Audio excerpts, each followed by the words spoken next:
మరి ఈ సంవత్సరంలో ఏ కొత్త పథకాలను తెచ్చిందో కాంగ్రెస్ పార్టీ అవన్నీ కూడా ప్రజలకు తెలియాలనే ఉద్దేశంతో ప్రజాపాలన విజయోత్సవాలనే సందర్భంగా ఈ రోజు మీ గ్రామానికి రావడం జరిగింది.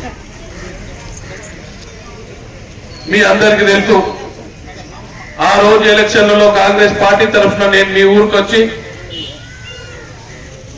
మీ అందరు కూడా కొన్ని హామీలు ఇవ్వడం జరిగింది. 100 రోజుల్లోపే ఈ పథకాలన్నీ వేస్తామని చెప్పినప్పటికీ ఆ రోజు గతంలో అధికారులైనటువంటి టిఆర్ఎస్ పార్టీ 7 లక్షల కోట్ల 7 లక్షల కోట్లు ఎన్ని సున్నాలు ఉంటాయో 7 లక్షల కోట్లు ఒక్కరు కూడా ఇక్కడ చెప్పలేరు. అన్ని కోట్లు అప్పు చేసి ఎక్కడ కూడా మనకు చెప్పకుండా పోయింది టిఆర్ఎస్ పార్టీ.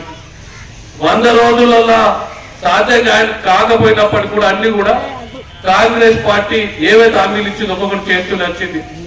ముఖ్యంగా కాంగ్రెస్ పార్టీ అధికారంలోకి వచ్చిన వెంటనే మీ మహిళా మనందరూ కూడా ఉచితంగా ఆర్టీసీ బస్సులు ప్రవేశపెట్టింది. కరెంట్ ఉచితంగా ఇస్తుంది. మీ సిలిండర్ 1400 సిలిండర్ 500 రూపాయలకి ఇస్తుంది. ఆదుకోవాలనే ఉద్దేశంతో రుణమాఫీ చేస్తామని ఏకకాలంలో రుణమాఫీ చేసింది. సాంకేతికంగా కొంతమంది రైతులకు రాలేదు, వారికి కూడా త్వరలోనే రుణమాఫీ చేయబోతున్నామని చెప్పి కూడా కాంగ్రెస్ పార్టీ ప్రకటిస్తుంది. ఈ రోజు అట్లా బోనస్ చూస్తున్నారు. అందరికీ పొలాలు ఉన్నాయి, కూర్చున్నోళ్ళందరికీ క్వింటాల్కు 500 రూపాయలు సన్నవడ్లకు బోనస్ ఇచ్చింది పార్టీ. మీరు ఒప్పుకుంటారా ఒప్పుకోరా ఎప్పుడు ఈ విషయంలో? ఇలా రైతన్నలు పడతాయో పైసలు ఒక్కొక్కలకు ఒక రైతుకు 1,44,000 రూపాయల అట్ల బోనస్ వచ్చిందట. వాళ్ళకి మెసేజ్ పంపించారు. ఎవరు రైతులు ఎవరుంటే నిబంధనలు సుదర్శన్ అట్లా 1,00,000 రూపాయల బోనస్ వచ్చింది రైతులకు, పండించిన వాళ్ళకు. రుణమాఫీ జరిగింది. ఇంకా మహిళా మనులకు ఆడబిడ్డలకు 2,000 ఇచ్చే పథకం బాగున్నది, మర్చిపోలేము. బాగున్నది ఖచ్చితంగా రైతున్నా మన అయిన తర్వాతనే మళ్ళీ ఎలక్షన్లకు వస్తాం మీ దగ్గరికి. అది కూడా చెప్తున్నాం.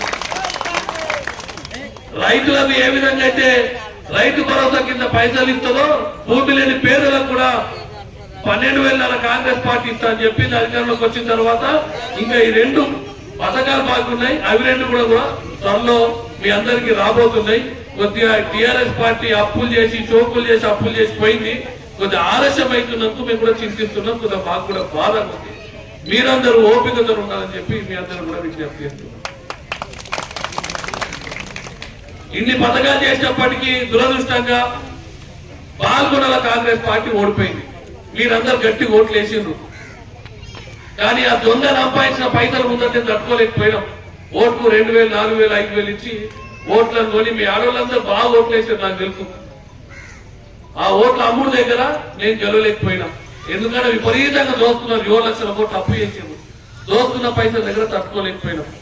ఓడిపోయినప్పటికీ కూడా బాధ్యతతో ఈ రోజు మేము పాల్గొనాలని జరుగుతున్నాం.